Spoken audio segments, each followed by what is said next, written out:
নমস্কার, ওয়েব ম্যাথে সকলকে স্বাগতম। আজকে আমরা আমাদের যে জিকে আছে, ডাব্লিউবি, এসএসসি, গ্রুপ সি এবং গ্রুপ ডি ২০২৫ এর নোটিফিকেশন বের হবে।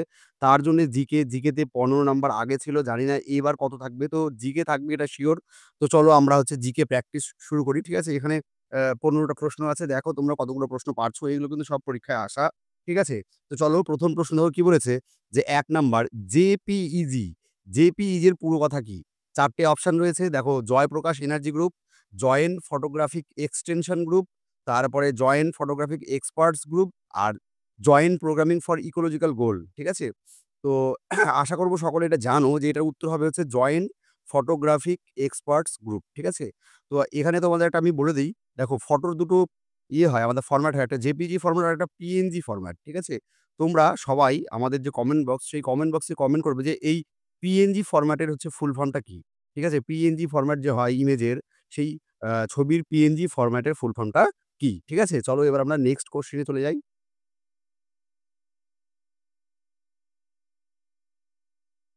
দেখো নেক্সট কোয়েশ্চেন খুবই সোজা। ২ নম্বর কি বলেছে? যে রামসার সাইট, ঠিক আছে?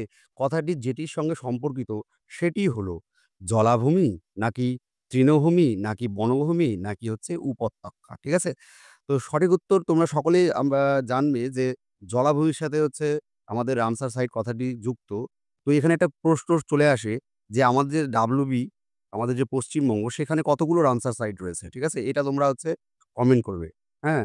কতগুলো রামসার সাইট রয়েছে আমাদের হচ্ছে পশ্চিমবঙ্গে। ঠিক আছে? এটা তোমরা কমেন্ট বক্সে কমেন্ট করো।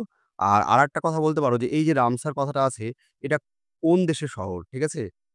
নেক্সট চলো। তাহলে তোমাদের কি পুরো পড়াটা আ হয়ে যাবে।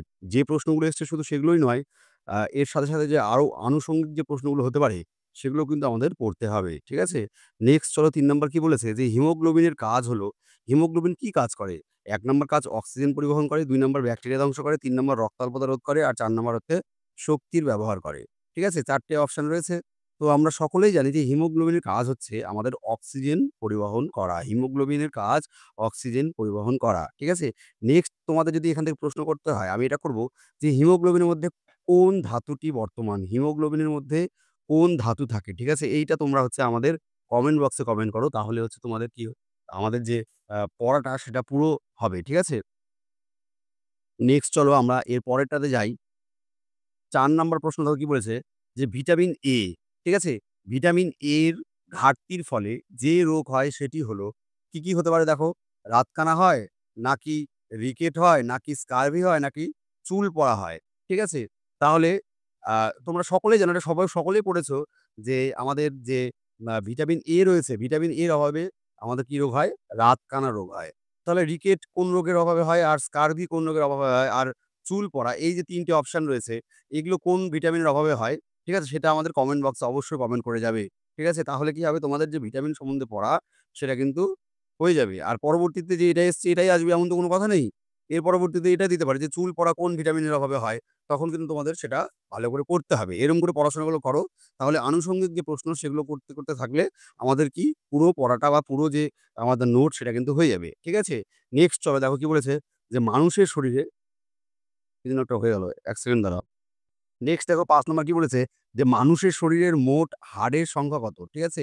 হাড়ের সংখ্যা দেখো এখানে ২০৮ আছে, ২০৬ আছে, ২০৯ আছে, ২০৪ আছে।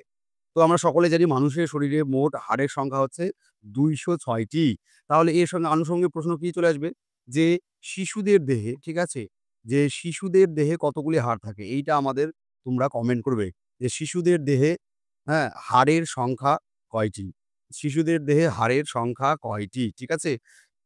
এটা কিন্তু তোমরা হচ্ছে কমেন্ট করবে। অবশ্যই যদি নাও পারো Google থেকে দেখে কমেন্ট করো তাও হবে। তাহলেও কিন্তু তোমাদের জানা হবে। মেইন কথা আমাদের জানা। আমরা এখানে পরীক্ষা নিচ্ছি না। নেক্সট কি বলেছে? যে মাউন্ট এভারেস্ট কোথায় অবস্থিত? মাউন্ট এভারেস্ট কোথায় অবস্থিত? মানে কোন দেশে অবস্থিত? ভারত, নাকি চীন, নাকি নেপাল, নাকি ভুটান? তো সকলেই জানো যে আমাদের যে মাউন্ট এভারেস্ট সেটা হচ্ছে নেপালে অবস্থিত। ঠিক আছে? নেপালে অবস্থিত। তো এর সঙ্গে আনুষঙ্গিক প্রশ্ন তোমরা এরকম করতে পারো যে আমাদের তাহলে ভারতের সর্বোচ্চ শৃঙ্গের নাম কি?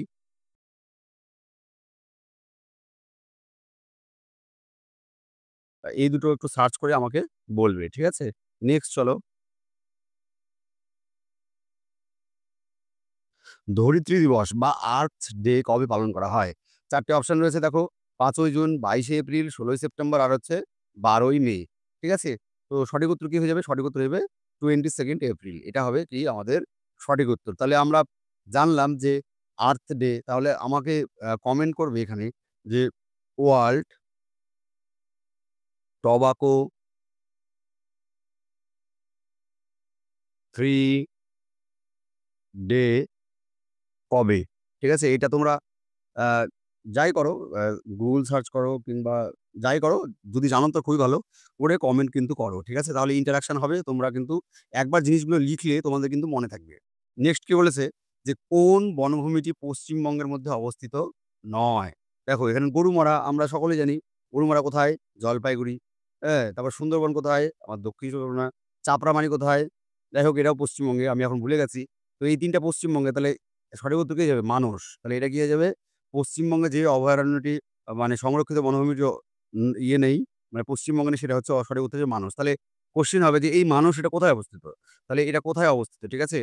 এটা কোথায় অবস্থিত সেটা হচ্ছে আমাদের কমেন্ট বক্সে কিন্তু কমেন্ট করো। তাহলে তোমাদের মনে থাকবে। কমেন্ট করলে কি হবে? যে তুমি তোমার যদি কোনদিন পরীক্ষায় আসে তখন তুমি মনে থাকবে যে ওহো! এটা তো আমি এই চ্যানেলের এই কমেন্ট বক্সে এটা তো কমেন্ট করেছিলাম। ঠিক আছে? তখন কিন্তু তোমার অটোমেটিক্যালি মনে পড়ে যাবে। সেইজন্য কমেন্ট করো। নেক্সট কি বলছে? ঝুম। ঝুম কি? ঝুম একটা লোকনৃত্য, নাকি এটা নদীর নাম, নাকি একটি উপজাতি, নাকি চাষের পদ্ধতি? আমরা সকলে জানি ঝুম কি? ঝুম হলো একটা পাহাড়ের চাষ। ধাপ চাষকে আমরা কি বলবো? ঝুম চাষ। ঠিক আছে? তাহলে সঠিক উত্তর কি হয়ে যাবে? যে হচ্ছে এটাকে আমরা বলবো একটা চাষের পদ্ধতি। ঠিক আছে? নেক্সট চলো। নেক্সট কোয়েশ্চেন দেখো কি বলেছে? যে ইলোরা গুহা কোন রাজ্যে অবস্থিত? ইলোরা গুহা যদি ৪ টে অপশন রয়েছে দেখো, মধ্যপ্রদেশ রয়েছে, তামিলনাড়ু রয়েছে, মহারাষ্ট্র রয়েছে আর উত্তরপ্রদেশ রয়েছে। তো ইলোরা, অজন্তা এগুলো কোথায় অবস্থিত? আমাদের হচ্ছে মহারাষ্ট্রে। ঠিক আছে? যারা ভেলুদা পড়ো তারা নিশ্চয়ই জানো যে হচ্ছে ওই কৈলাসে কেলেঙ্কারি, ঠিক আছে? সেখানে বলে। নেক্সট চলো ১১ নম্বর কি বলেছে? মানবদেহের কোষে থাকে কতগুলি ক্রোমোজোম থাকে? এটা হচ্ছে মেইনলি আমাদের প্রশ্ন। দেখো ৪৪ টি ক্রোমোজোম, নাকি ৪৮ টি, নাকি ৪৬ টি, নাকি ২৩ টি। ঠিক আছে? মনে রাখবে ২৩ জোড়া। তাহলে ১ জোড়া মানে ২ টি, ২৩ জোড়া মানে কটা? 46, 46 টা হচ্ছে অ্যান্সার হবে। অর্থাৎ অপশন সি হবে কি এই প্রশ্নের অ্যান্সার। তাহলে এর মধ্যে হচ্ছে ৪৪ টা আমাদের অটোজোম আর দুটো কি? দুটো হচ্ছে আমাদের সেক্স ক্রোমোজোম। ঠিক আছে? এই হচ্ছে মোট আমাদের ৪৬ টা ক্রোমোজোম থাকে। ঠিক আছে? নেক্সট চলো। নেক্সট দেখো কি বলেছে? যে অ্যালফ্রেড নোবেল কি উদ্ভাবন করেছিলেন? অ্যালফ্রেড নোবেল কি উদ্ভাবন করেছিলেন?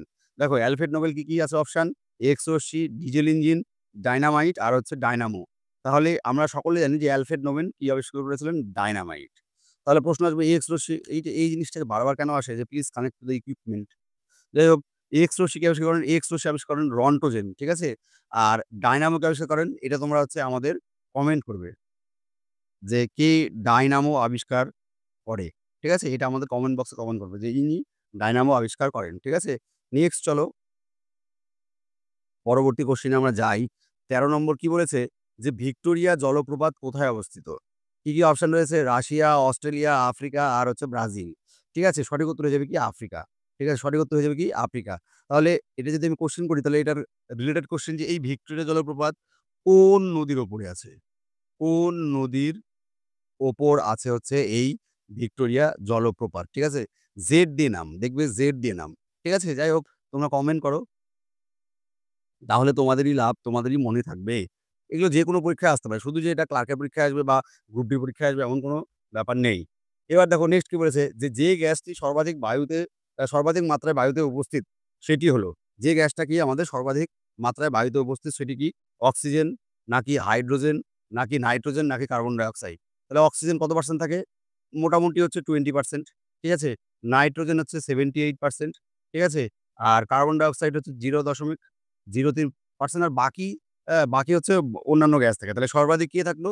সর্বাধিক সকলেই আমরা জানি যে নাইট্রোজেন। সর্বাধিক কি থাকে? বায়ুতে নাইট্রোজেন থাকে। ঠিক আছে? তাহলে নেক্সট চলো। নেক্সট দেখো সিএনজি। সিএনজি স্ট্যান্ডস ফর বা সিএনজির ফুল ফর্ম কি? Converted natural gas, conducted natural কি এটা? কন্ডিউসড ন্যাচারাল গ্যাস, নাকি কন্ডাক্টেড ন্যাচারাল গ্যাস, নাকি কম্প্রেসড ন্যাচারাল গ্যাস? তো সকলে এটা জানি আমরা যে কম্প্রেসড ন্যাচারাল গ্যাস কি আমাদের সিএনজির হচ্ছে full form compressed natural gas. এটা হবে এটার অ্যান্সার। তাহলে এই রিলেটেড কি হতে পারে আর? এই রিলেটেড কি প্রশ্ন আসতে পারে? একটা প্রশ্ন করছি, SARS, ঠিক আছে? এটা একটা রোগ, এটার ফুল ফর্ম বলবে তোমরা। এটার ফুল ফর্ম বলবে, ঠিক আছে? ঠিক আছে? সেভিয়ার দিয়ে শুরু হয়। সেভিয়ার দিয়ে শুরু হবে, ঠিক আছে? তো এই ছিল আজকের জিকের ভিডিও। এটা আমাদের আজকে জিকের ১ম ক্লাস। আমরা ধীরে, ধীরে আস্তে, আস্তে ক্লাস করব, আস্তে, আস্তে পড়ব। আমরা পড়তে থাকবো, আমাদের প্রিপারেশন হতে থাকবে। আর নোটিফিকেশন কবে বের হচ্ছে দেখা যাক, ঠিক আছে? তো সকলে ভালো থাকবে। দেখা হচ্ছে তোমাদের সাথে পরবর্তী ভিডিওতে। ততক্ষণ পর্যন্ত ভালো থাকবে, সুস্থ থাকবে আর শিখতে থাকবে। নমস্কার।